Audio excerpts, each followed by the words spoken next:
에스겔서 제43장. 그 뒤에 그가 나를 데리고 동쪽으로 난 문으로 갔다. 그런데 놀랍게도 이스라엘 하나님의 영광이 동쪽에서부터 오는데 그의 음성은 많은 물이 흐르는 소리와도 같고 땅은 그의 영광의 광채로 환해졌다. 그 모습이 내가 본 환상, 곧 주님께서 예루살렘 도성을 멸하러 오셨을 때 본 모습과 같았으며 또 내가 그발 강가에서 본 모습과도 같았다. 그래서 내가 얼굴을 땅에 대고 엎드렸다. 그러자 주님께서 영광에 쌓여서 동쪽으로 난 문을 지나 성전 안으로 들어가셨다. 그때 주님의 영이 나를 들어올려 안뜰로 데리고 갔는데 주님의 영광이 성전을 가득 채웠다. 그 사람이 내 곁에 서 있는데 나는 성전에서 들려오는 소리를 들었다. 나는 말하는 소리를 들었다. 사람아, 이곳은 내 보좌가 있는 곳, 내가 발을 딛는 곳, 내가 여기 이스라엘 자손과 더불어 영원히 살 곳이다. 그래서 이스라엘 자손이 내 거룩한 이름을 다시는 더럽히지 못할 것이다. 백성이나 왕들이 음란을 피우거나 죽은 왕들의 시체를 근처에 묻어서 내 거룩한 이름을 더럽히는 일이 다시는 없을 것이다. 그들이 왕궁의 문지방을 내 성전의 문지방과 나란히 만들고 그들의 문설주를 내 성전의 문설주와 나란히 세워놓아 나와 왕들 사이에는 벽 하나밖에 없도록 만들었다. 그들이 저지른 역겨운 일들로 내 거룩한 이름을 더럽혀 놓았기 때문에 내가 내 분노로 그들을 멸망시켰다. 그러나 이제 그들은 음란한 행실을 멀리하고 시체들을 내 앞에서 치워버려야 할 것이다. 그러면 내가 그들과 더불어 영원히 살겠다. 너 사람아, 너는 이스라엘 족속에게 이 성전을 설명해 주어서 그들이 자기들의 온갖 죄악을 부끄럽게 여기게 하고 성전 모양을 측량해 보게 하여라. 그들이 저지른 모든 일을 스스로 부끄러워하거든 너는 이 성전의 설계를 그들에게 가르쳐 주어라. 성전의 배치도, 성전의 출입구, 이 성전의 건축 양식 등 모든 규례와 법도와 모든 율례를 그들에게 알려주고 그들이 보는 앞에서 글로 써주어서 그들이 이 성전의 건축 설계의 법도와 규례를 지키고 행하게 하여라. 성전의 법은 이러하다. 성전이 자리 잡고 있는 산 꼭대기 성전터 주변은 가장 거룩한 곳이어야 한다. 이것이 성전의 법이다. 자로 잰 제단의 크기는 다음과 같다.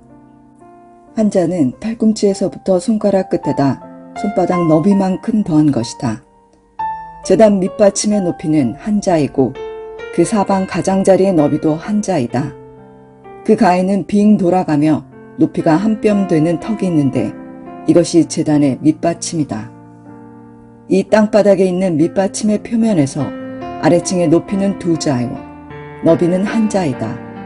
이 아래층의 표면에서 2층의 높이는 넉 자요, 너비는 한 자이다. 그 제단 화덕의 높이는 넉 자요, 화덕의 네 모서리에는 뿔이 4개 솟아있다. 그 제단 화덕은 길이가 12자요, 너비도 12자여서 사면으로 네모가 반듯하다. 그 화덕의 받침인 아래층의 길이와 너비는 10넉자로서 사면으로 네모가 반듯하다. 그 받침을 비잉 둘은 턱의 너비는 반자이고 그 가장자리의 너비는 한 자이다. 제단의 계단들은 동쪽으로 나 있다. 그가 나에게 또 말씀하셨다. 사람아, 나 주 하나님이 말한다. 번제물을 바치고 피를 뿌릴 제단을 만들 때에 지킬 번제단의 규례는 이러하다. 나 주 하나님의 말이다. 너는 사독의 자손 가운데서 나를 섬기려고 나에게 가까이 나오는 레위 지파의 제사장들에게 어린 수송아지 한 마리를 주어서 속죄 제물로 삼게 하여라. 그리고 너는 그 피를 가져다가 제단의 네 뿔과 아래층의 네 귀퉁이와 사방의 가장자리에 발라서 속죄하여 제단을 정결하게 하고 또 속죄 제물로 바치는 수송아지를 가지고 가서 성소 바깥 성전의 지정된 곳에서 그것을 태워라. 이튿날에는 네가 흠없는 순염소 한 마리를 속죄 제물로 바쳐서 수송아지의 제물로 제단을 정결하게 한 것처럼 그 제단을 정결하게 하여라. 네가 정결하게 하기를 마친 다음에는 흠없는 수송아지 한 마리와 양떼 가운데서 흠없는 순양 한 마리를 바쳐라. 네가 그것들을 주 앞에 바칠 때에는 제사장들이 그 짐승들 위에 소금을 뿌려서 나 주에게 번제물로 바치게 하여라.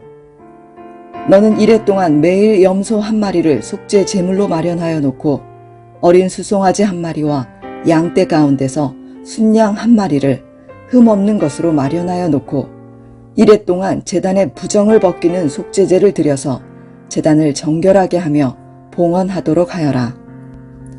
이 모든 날이 다 찬 뒤에는 여드렛 날 이후부터는 제사장들이 그 제단 위에 너희의 번제와 감사제를 드리게 하여라. 그러면 내가 너희를 기쁘게 받아들이겠다. 나 주 하나님의 말이다. 에스겔서 제44장. 또 그가 나를 동쪽으로 난 성소의 바깥문으로 다시 데리고 가셨는데 그 문은 잠겨 있었다. 주님께서 나에게 말씀하셨다. 이 문은 잠가두어야 한다. 이 문은 열 수 없다. 아무도 이 문으로 들어가서는 안 된다. 주 이스라엘의 하나님이 이 문으로 들어오셨으므로 이 문은 잠가두어야 한다. 그러나 왕은 그가 왕이므로 주 앞에서 음식을 먹을 때 이 문 안에 앉을 수가 있다. 왕은 문 현관 쪽으로 들어왔다가 다시 그 길로 나가야 한다. 또 그가 나를 데리고 북쪽 문으로 들어가서 성전 앞에 이르렀는데 거기에서 내가 보니 주님의 영광이 주님의 성전에 가득 차 있었다. 그래서 내가 얼굴을 땅에 대고 엎드렸다.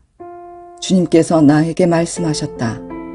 사람아, 내가 너에게 일러주는 주의 성전에 대한 모든 규례와 그 모든 율례를 너는 명심하고 네 눈으로 확인하고 귀담아 들어라. 그리고 성전으로 들어가는 어기와 성소의 모든 출구들을 잘 기억해 두어라. 너는 저 반역하는 자들 곧 이스라엘 족속에게 전하여라. 나 주 하나님이 말한다. 이스라엘 족속아, 너희는 역겨운 일을 해도 너무 많이 했다. 너희가 내 음식과 기름과 피를 제물로 바치며 마음에 할례를 받지 않고 육체에도 할례를 받지 않은 이방 사람들을 내 성소 안에 데리고 들어옴으로써 내 성전을 이렇게 더럽혀 놓았다. 너희가 저지른 온갖 역겨운 일들 때문에 너희는 나와 세운 언약을 어겼다. 또 너희가 나의 거룩한 물건들을 맡은 직분을 수행하지 않고 그 일을 이방 사람들에게 맡겨서 그들이 내 성소에서 너희 대신에 나를 섬기는 일을 하게 하였다. 그러므로 나 주 하나님이 말한다. 마음에 할례를 받지 않고 육체에도 할례를 받지 않은 이방 사람은 어느 누구도 내 성소에 들어올 수 없다. 이스라엘 자손과 함께 사는 이방 사람도 들어올 수 없다. 특별히 이스라엘 족속이 나를 버리고 떠나서 우상들을 따라 잘못된 길로 갔을 때에 레위 제사장들도 내게서 멀리 떠나갔기 때문에 레위 제사장들은 자신들이 지은 죄의 벌을 받아야 할 것이다. 그들은 이제 제사장이 아니라 내 성소에서 성전 문지기가 되고 성전에서 시중 드는 일을 하게 될 것이다. 그들은 백성이 바치는 번제물이나 희생제물을 잡고 백성 앞에서 시중을 들게 될 것이다. 나 주 하나님의 말이다. 그들이 전에 우상을 섬기는 백성들 앞에서 시중을 들면서 이스라엘 족속이 죄를 범하게 하였으므로 이제 내가 손을 들어 그들을 쳐서 그들이 지은 죄의 벌을 받게 하겠다. 그들은 이제 내 앞에 가까이 나오지 못하고 제사장의 직무를 맡지 못한다. 그들은 가장 거룩한 것뿐만이 아니라 다른 모든 거룩한 물건에도 가까이 가지 못한다. 이처럼 그들은 자기들이 저지른 수치스러운 일과 자기들이 저지른 그 역겨운 일 때문에 벌을 받아야 한다. 그래도 나는 그들에게 성전 안에서 해야 할 모든 일들, 곧 성전에서 시중드는 일들을 맡아보게 할 것이다. 그러나 이스라엘 자손이 나에게서 떠나 잘못된 길로 갔을 때에도 레위 지파 가운데서 사독의 자손 제사장들은 내 성소에서 맡은 직분을 지켰으므로 그들은 내게 가까이 나아와서 나를 섬길 수 있고 내 앞에 서서 내게 기름과 피를 바칠 수 있다. 나 주 하나님의 말이다. 그들이 내 성소에 들어올 수가 있으며 그들이 내 상에 가까이 와서 나를 섬길 수가 있으며 또 내가 맡긴 직책을 수행할 수 있다. 그러나 제사장들이 안뜰 문으로 들어올 때에나 안뜰 문 안에서나 성전 안에서 직무를 수행할 때에는 양털로 만든 옷을 입어서는 안 되고 반드시 모시 옷을 입어야 한다. 머리에도 모시로 만든 관을 써야 하고 모시 바지를 입어야 한다. 허리에도 땀이 나게 하는 것으로 허리띠를 도며서는 안 된다. 그들이 바깥들에 있는 백성에게로 나갈 때에는 내 앞에서 직무를 수행할 때 입은 옷을 벗어서 거룩한 방에 두고 다른 옷을 갈아입어야 한다. 백성이 제사장의 거룩한 예복에 닿아 해를 입는 일이 있어서는 안 된다. 제사장들은 머리카락을 바싹 밀어서도 안 되고 머리카락을 길게 자라게 해서도 안 된다. 그들은 머리를 단정하게 잘 깎아야 한다. 어떤 제사장이든지 안뜰로 들어갈 때에는 포도주를 마셔서는 안 된다. 그들은 일반 과부나 이혼한 여자와는 결혼을 할 수가 없고 다만 이스라엘 족속의 혈통에 속하는 처녀나 또는 제사장의 아내였다가 과부가 된 여자와 결혼을 할 수가 있다. 제사장들은 내 백성이 거룩한 것과 속된 것을 구별하도록 백성을 가르치고 부정한 것과 정한 것을 분별하도록 백성을 깨우쳐 주어야 한다. 소송이 제기되면 제사장들이 판결을 내려주어야 한다. 그들은 내가 정하여 준 법대로 재판하여야 하며 또 내 모든 성회를 지킬 때마다 내 모든 법도와 율례를 지켜야 하고 내 안식일은 거룩하게 지켜야 한다. 제사장들은 죽은 사람에게 접근하여 제 몸을 더럽혀서는 안 된다. 오직 아버지나 어머니, 아들이나 딸, 형제나 시집가지 않은 누이가 죽었을 경우에는 제사장들도 제 몸을 더럽힐 수 있다. 그때에는 제사장이 제 몸을 정하게 한 다음에도 이래를 지나야 한다. 그런 다음에 성소에서 직무를 수행하려고 안뜰에 들어갈 때에는 자신의 몫으로 속죄제를 드려야 한다. 나 주 하나님의 말이다. 제사장들에게도 유산이 있다. 내가 바로 그들의 유산이다. 이스라엘에서는 그들에게 아무 산업도 주지 말아라. 내가 바로 그들의 산업이다. 그들은 곡식 제사와 속죄제와 속건제로 바친 제물을 먹을 것이며 이스라엘에서 구별하여 바친 모든 예물이 제사장들의 차지가 될 것이다. 온갖 종류의 첫 열매 가운데서도 가장 좋은 것과 너희가 들어 바친 온갖 제물은 다 제사장들의 몫으로 돌리고 또 너희는 첫 밀가루를 제사장에게 주어서 제사장으로 말미암아 너희 집안에 복을 내리게 하여라. 제사장들은 새나 짐승들 가운데서 저절로 죽었거나 찢겨서 죽은 것을 먹어서는 안 된다. 에스겔서 제45장. 너희가 제비를 뽑아 땅을 나누어 유산을 삼을 때에 한 구역을 거룩한 땅으로 삼아 주께 예물로 바쳐야 한다. 그 땅의 길이는 25,000자요 너비는 20,000자가 되어야 한다. 이 구역 전체는 사방으로 어디나 거룩하다. 그 한가운데 성소로 배정된 땅은 길이가 500자요 너비도 500자로서 사방으로 네모 반듯하여야 하고 그 둘레에는 사방으로 너비가 50자인 빈 터를 두어야 한다. 재어놓은 전체 구역의 한가운데 너희는 길이가 25,000자요 너비가 10,000자 되는 땅을 재어놓고 그 한가운데는 성소 곧 가장 거룩한 곳이 되게 하여라. 이곳은 그 땅에서 거룩한 구역이다. 이 땅은 성소에서 직무를 수행하는 제사장들의 몫이 될 것이다. 그들은 직무를 수행하려고 주께 가까이 나아가는 사람들이다. 그곳은 그들이 집 지을 자리와 성소를 앉힐 거룩한 구역이 될 것이다. 길이가 25,000자에 너비가 10,000자 되는 나머지 땅을 성전에서 시중드는 레위 사람들에게 재산으로 나누어 주어서 그 안에 성읍을 세우게 하여라.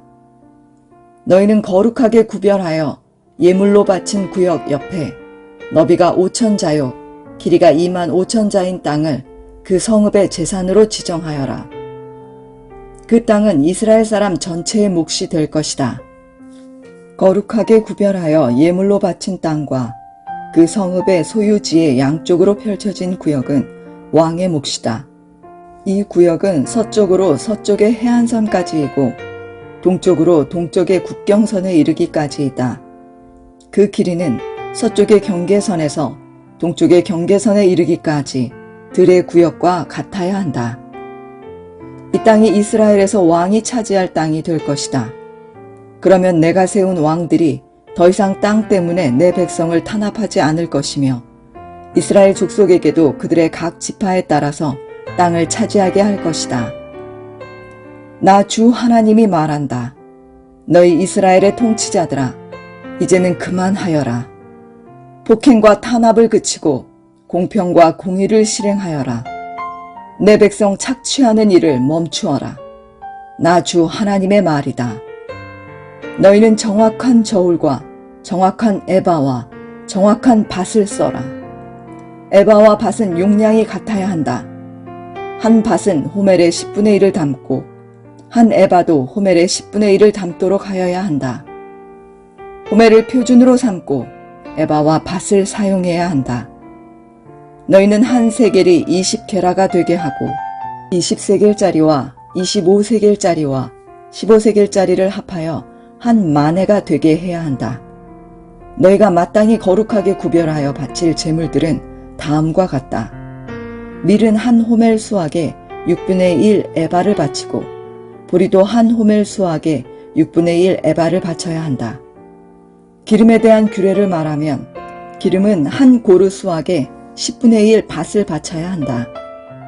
한 고루가 한 호멜 또는 10밭과 같은 것은 10밭이 한 호멜이기 때문이다.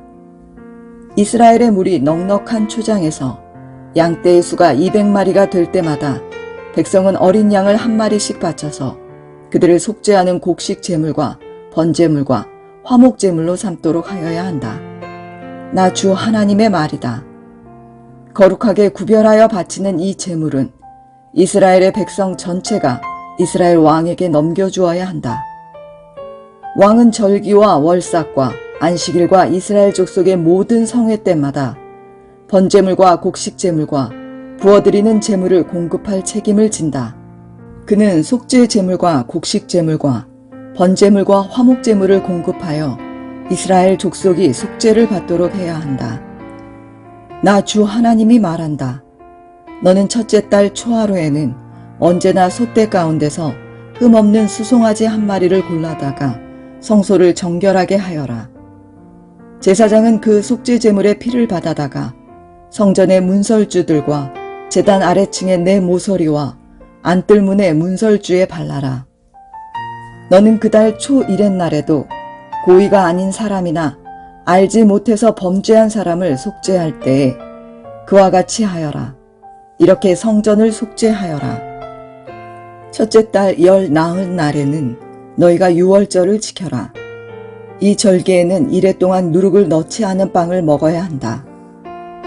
그날 왕은 자기 자신과 이 땅의 모든 백성을 위하여 송아지 한 마리를 속죄 제물로 바쳐야 한다.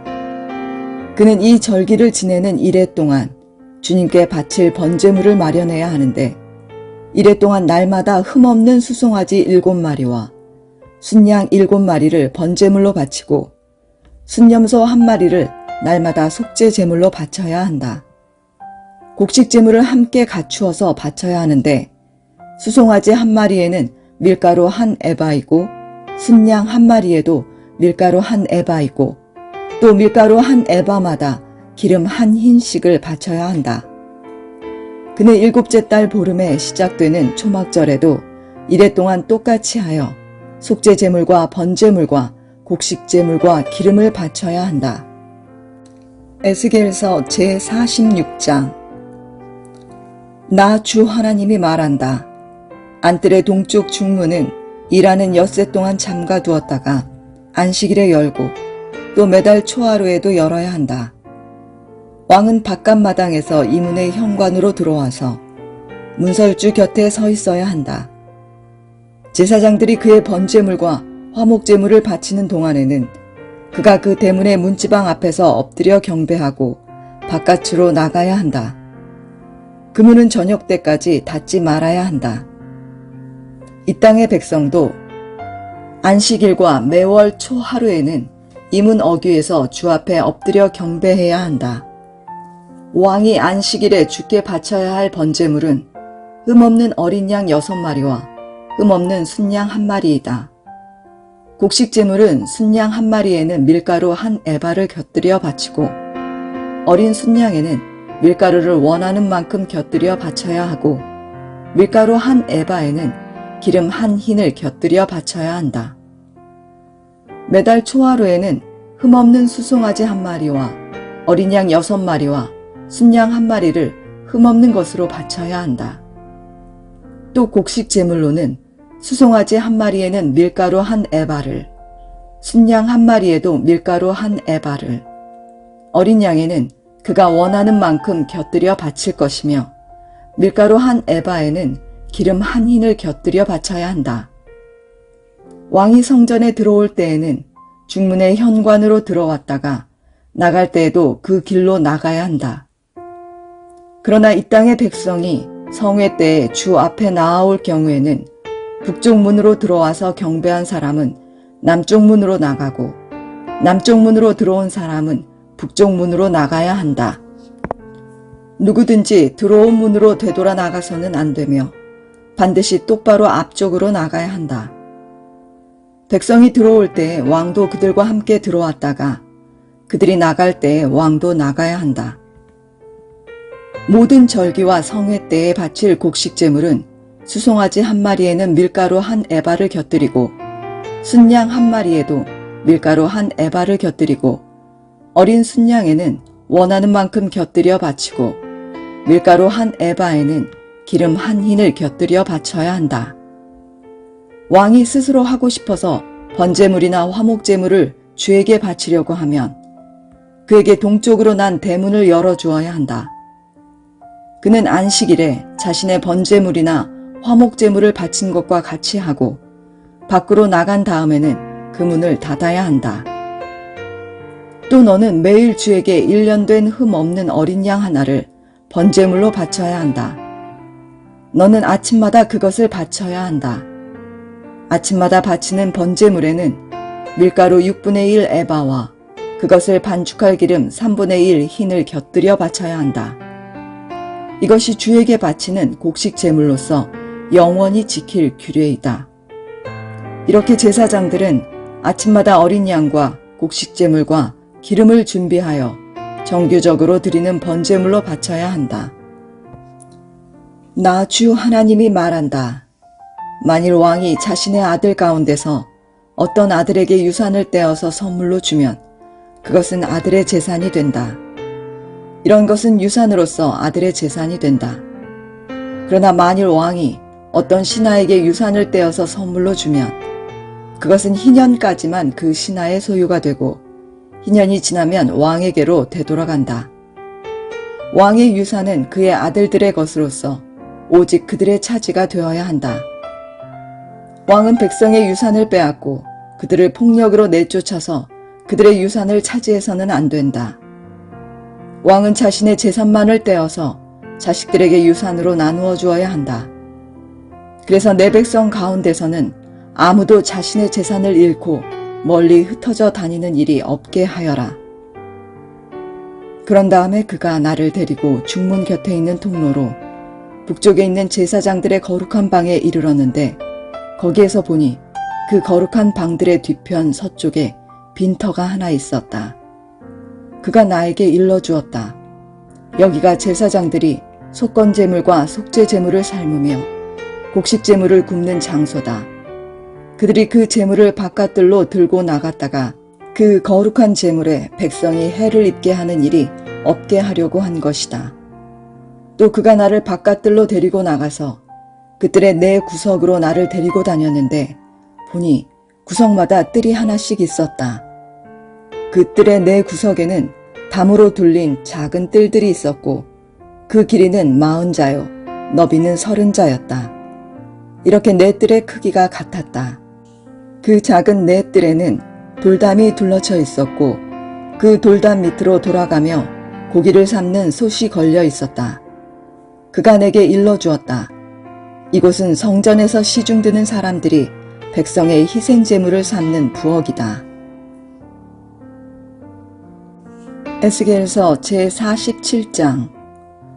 그가 나를 데리고 다시 성전 문으로 갔는데 보니 성전 정면이 동쪽을 향하여 있었는데 문지방 밑에서 물이 솟아나와 동쪽으로 흐르다가 성전의 오른쪽에서 밑으로 흘러내려가서 제단의 남쪽으로 지나갔다. 또 그가 나를 데리고 북쪽 문을 지나서 바깥으로 나와 담을 돌아서 동쪽으로 난 문에 이르렀는데 보니 그 물이 동쪽 문의 오른쪽에서 솟아나오고 있었다. 그가 줄자를 가지고 동쪽으로 재면서 가다가 천자가 되는 곳에 이르러 나더러 물을 건너보라고 하기에 건너보니 물이 발목에까지 올라왔다. 그가 또 재면서 가다가 천자가 되는 곳에 이르러 나더러 물을 건너보라고 하기에 건너보니 물이 무릎까지 올라왔다. 그가 또 재면서 가다가 천자가 되는 곳에 이르러 나더러 물을 건너보라고 하기에 건너보니 물이 허리까지 올라왔다. 그가 또 재면서 가다가 천자가 되는 곳에 이르렀는데 거기에서는 물이 내가 건널 수 없는 강이 되었다. 물이 불어서 헤엄을 쳐서나 건널까 걸어서 건널 수 있는 물은 아니었다. 그가 나에게 말하였다.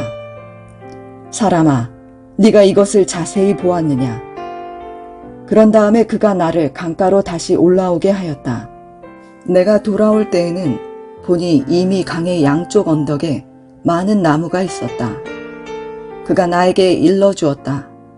이 물은 동쪽 지역으로 흘러나가서 아라바로 내려갔다가 바다로 들어갈 것이다. 이 물이 바다로 흘러들어가면 죽은 물이 살아날 것이다. 이 강물이 흘러가는 모든 곳에서는 온갖 생물이 번성하며 살게 될 것이다. 이 물이 사해로 흘러들어가면 그 물도 깨끗하게 고쳐질 것이므로 그곳에도 아주 많은 물고기가 살게 될 것이다. 강물이 흘러가는 곳이면 어디에서나 모든 것이 살 것이다. 그때에는 어부들이 고기를 잡느라고 강가에 늘 늘어설 것이다. 어부들이 엔게디에서부터 에네글라임에 이르기까지 어디에서나 그물을 칠 것이다. 물고기의 종류도 지중해에 사는 물고기의 종류와 똑같이 아주 많아질 것이다. 그러나 사해의 진펄과 개펄은 깨끗하게 고쳐지지 않고 계속 소금에 절어 있을 것이다. 그 강가에는 이쪽이나 저쪽 언덕에 똑같이 온갖 종류의 먹을 과일 나무가 자라고 그 모든 잎도 시들지 않고 그 열매도 끊이지 않을 것이다. 나무들은 달마다 새로운 열매를 맺을 것인데 그것은 그 강물이 성소에서부터 흘러나오기 때문이다. 그 과일은 사람들이 먹고 그 잎은 약재로 쓸 것이다. 나 주 하나님이 말한다. 너희가 이스라엘의 12지파에 따라서 유산으로 나누어 가져야 할 땅의 경계선은 다음과 같다. 요셉은 2몫이다. 나머지 지파들은 그 땅을 서로 똑같이 유산으로 나누어 가져야 한다. 그 땅은 내가 너희의 조상에게 주기로 맹세하였으므로 그 땅을 이제 너희가 유산으로 차지하게 될 것이다. 그 땅의 북쪽 경계선은 다음과 같다. 지중해에서 헤들론을 거쳐 르모하맛에 이르렀다가 스닷, 브로다, 시브라임에 이른다. 시브라임은 다마스쿠스 지역과 하맛 지역의 중간에 있다. 거기에서 하우란의 경계선에 있는 하셀 하티고네까지 이른다. 이렇게 북쪽 경계선은 지중해에서 동쪽으로 핫살 에노네까지 이르는데 다마스쿠스와 하맛에 접경하고 있다. 이것이 북쪽 경계선이다. 동쪽은 하우란과 다마스쿠스 사이에서 시작하여 길르앗과 이스라엘 땅 사이의 경계인 요단강을 따라 멀리 사해의 다마레까지 이른다. 이것이 동쪽 경계선이다. 남쪽은 다말에서 시작하여 무리복 가데스의 샘을 지나 이집트 시내를 거쳐 지중해에 이른다. 이것이 남쪽 경계선이다. 서쪽 경계선은 지중해이다.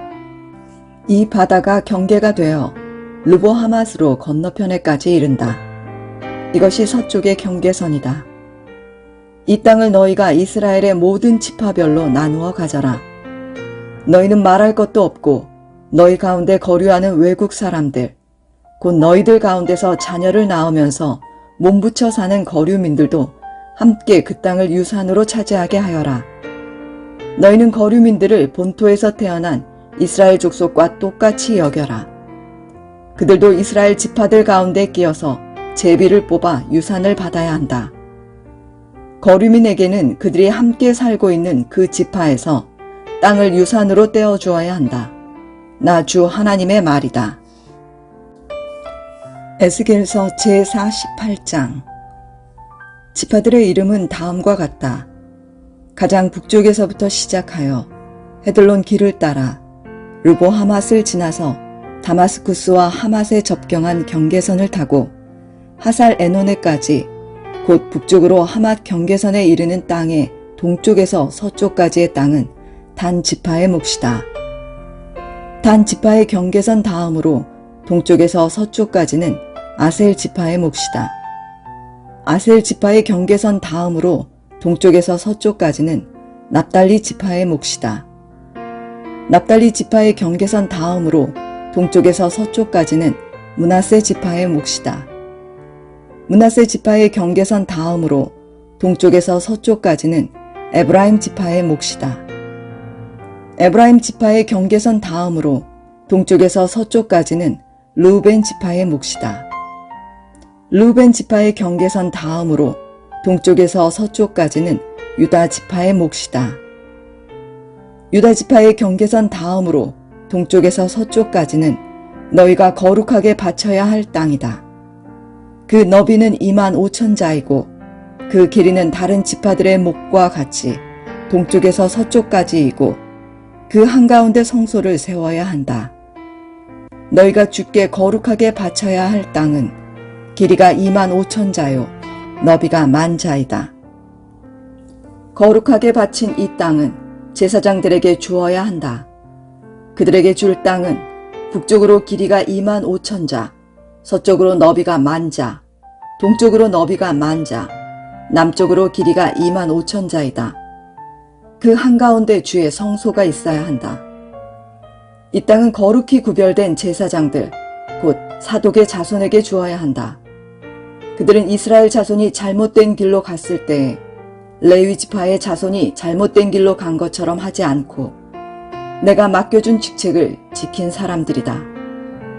그러므로 그들은 거룩하게 바친 땅 가운데서도 가장 거룩한 땅을 받아야 하고 레위 지파의 경계선과 인접해 있어야 한다. 레위 지파가 차지할 땅도 제사장들의 경계선 옆에 그 길이가 25,000자요 너비가 10,000자이다. 그 전체의 길이는 25,000자요 너비는 20,000자이다. 그들은 이 땅을 팔거나 다른 땅과 바꿀 수가 없고 또 가장 좋은 이 부분을 다른 사람의 손에 넘겨주어서도 안 된다. 그것은 주의 거룩한 땅이기 때문이다. 너비가 5,000자요 길이가 25,000자인 나머지 땅은 성읍을 세울 속된 땅이다. 그 한가운데 있는 땅은 성읍을 세워서 거주지로 사용하고 그 나머지는 빈터로 사용하여라. 그 성읍의 크기는 다음과 같다. 북쪽의 길이도 4,500자, 남쪽의 길이도 4,500자, 동쪽의 길이도 4,500자, 서쪽의 길이도 4,500자이다. 이 성읍 빈터의 크기는 북쪽의 너비가 250자, 남쪽의 너비가 250자, 동쪽의 너비가 250자, 서쪽의 너비가 250자이다. 거룩하게 바친 땅과 인접한 나머지 땅의 길이는 동쪽으로 10,000자이고 서쪽으로도 10,000자이다. 그 땅은 거룩하게 바친 땅과 인접하여야 하며 그 농산물은 성읍에서 일하는 사람들의 먹거리가 되어야 한다. 이스라엘의 모든 지파에서 뽑혀와서 성읍에서 일하는 사람들만이 그 땅을 경작할 수가 있다. 거룩하게 바친 땅 전체는 길이도 25,000자요 너비도 25,000자이다. 너희는 이렇게 그 성읍의 소유지를 포함하여 거룩하게 바친 땅을 네모 반듯하게 구별해 놓아야 한다. 거룩하게 구별하여 바친 땅의 양옆과 성읍에 딸린 소유지의 양옆에 있는 나머지 땅은 왕에게 돌아갈 몫이다. 거룩하게 바친 땅, 곧 25,000자가 되는 지역에서 동쪽 국경까지와 25,000자가 되는 지역에서 서쪽 국경까지 다른 지파들의 몫과 평행되게 뻗어 있는 나머지 땅이 왕의 몫이다. 거룩하게 구별하여 바친 땅과 성전의 성소가 그 땅의 한가운데 있어야 한다. 그래서 레위 지파의 유산과 성읍에 딸린 소유지는 왕의 소유지의 한가운데 있게 된다. 왕의 소유지는 유다 지파의 경계선과 베냐민 지파의 경계선 사이에 있다. 나머지 지파들이 차지할 땅은 다음과 같다. 동쪽에서 서쪽까지는 베냐민 지파의 몫이다.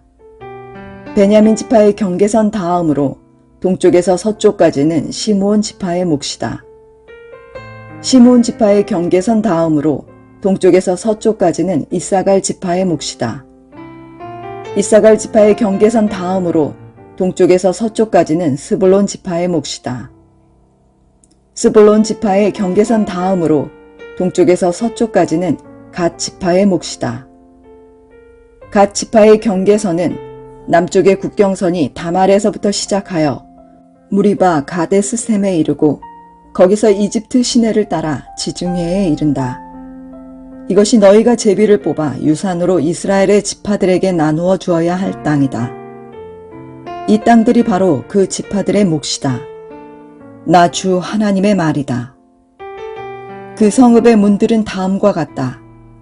북쪽 성벽은 너비가 4,500자이다. 이 성읍의 문들은 이스라엘 지파들의 이름에 따라 부른 것이다.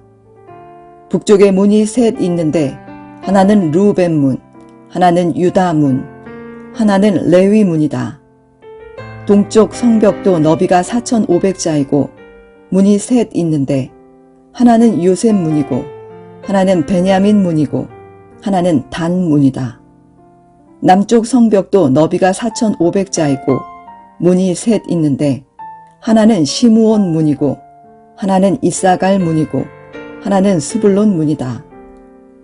서쪽 성벽도 너비가 4,500자이고 문이 셋 있는데 하나는 갓 문이고 하나는 아셀 문이고 하나는 납달리 문이다. 이렇게 그 둘레가 18,000자이다. 이 성읍의 이름이 이제부터는 여호와 샤마라고 불릴 것이다.